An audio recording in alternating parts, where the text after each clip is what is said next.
Meaning of dosa. Dosa.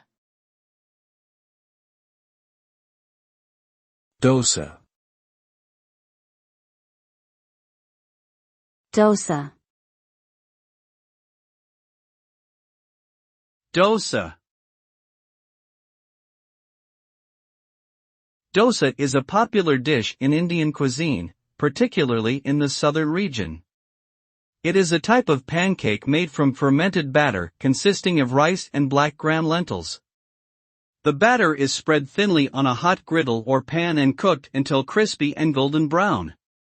The result is a savory, slightly sour, and crispy pancake that is typically served with coconut chutney and sambar, a spicy lentil soup.